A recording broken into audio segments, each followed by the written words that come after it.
night like this mean to you? I mean, we've waited almost 30 years. Fans, I've been waiting for this moment. And well, it's here. I'm delighted, and I know that they're going to be happy. JJ's made a terrific movie. They're great new cast members, and it was really, a pleasure to make, and it's going to be a pleasure to turn it over. And besides your own character, Han Solo, did you have a beloved Star Wars character once you saw everything come together? Did you favor anyone? No, I just didn't even think about it. Look, I favored this. Wow! Now, this is a huge treat. Mr. George Lucas, how are you? Fine. What does all of this mean? Here we are, 30 years later, and Star Wars, it's here. Hey, it just can't be killed. Isn't it crazy? I know we had talked to you, Harrison, about him wanting to kill off Han Solo, and you said absolutely not. How glad are you, and how glad are you that this character lived on? I couldn't kill off Han Solo. He's like the best, absolute charmingest person in the movie. You put so much trust into JJ and recreating, or passing forward the torch. What does a night like this mean, and being able to sit down now with an audience and just making so many fans so happy? Well, it's exciting. It's exciting. I say this is a big deal. We didn't have any premieres on the other films. Yeah. I was too cheap.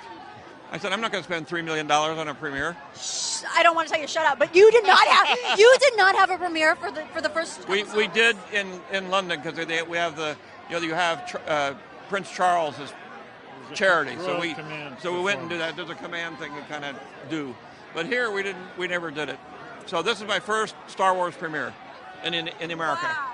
It's groovy, and wait, for me it's precedented. Not really, but sort of.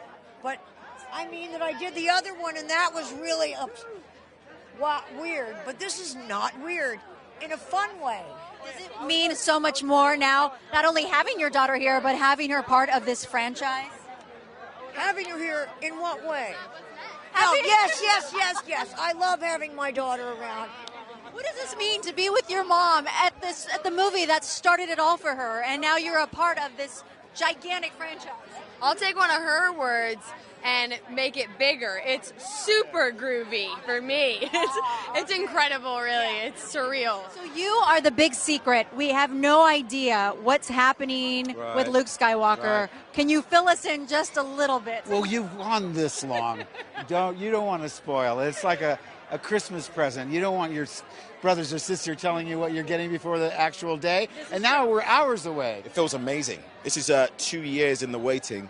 A lot longer for people who have loved Star Wars since they were kids. For me, I never imagined myself to be involved in this movie specifically, and I feel blessed. I feel very, very blessed. John, have you wrapped your brain around the fact that you are one of the stars of the biggest movie in the world? I think I had to wrap that around in order to film the movie, so I got over that, and now I'm just more fixated on the release of this film that we worked so hard on. So I am so excited. Put it there. Today, the fans finally get to see it. It's a very, very celebratory time for all of us who are involved. And we all get to geek out together.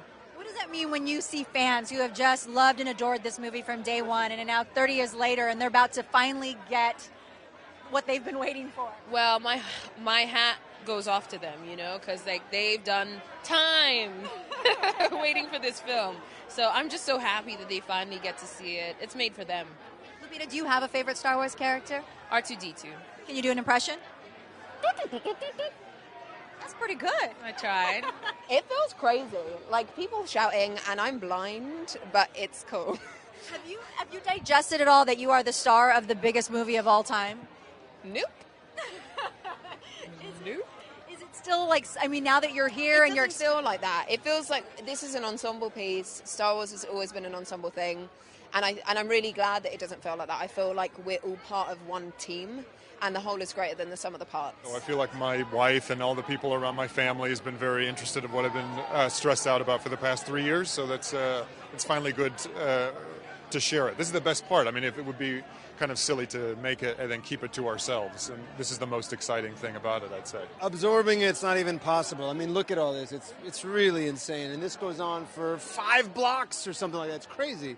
So yeah, it's incredibly surreal. It's humbling, and it's very exciting. I'm just thrilled to be a part of it.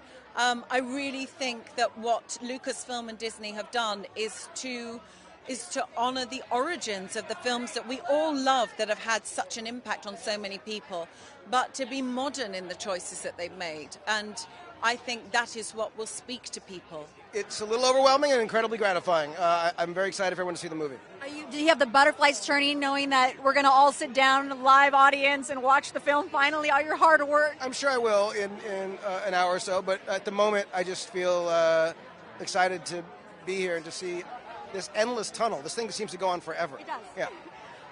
Let me ask you, because this is your baby, so is there like a part that you get like really excited about, like an hour in, 20 minutes in, where you're like, I can't wait for them to see this part? I gotta say, I'm so pleased with the performances in the movie, and every sequence there's something that I think, oh my God, look what she did, or look what he did, and that's so cool. So, whether or not those things will mean anything to anyone else remains to be seen. But for me, I'm just incredibly grateful to the work that the whole cast and crew have done.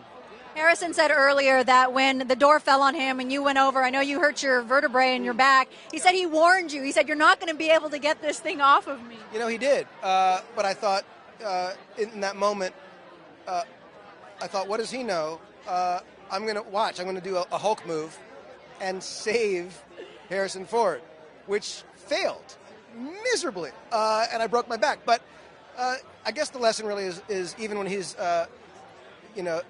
when he's down, always listen to Harrison Ford.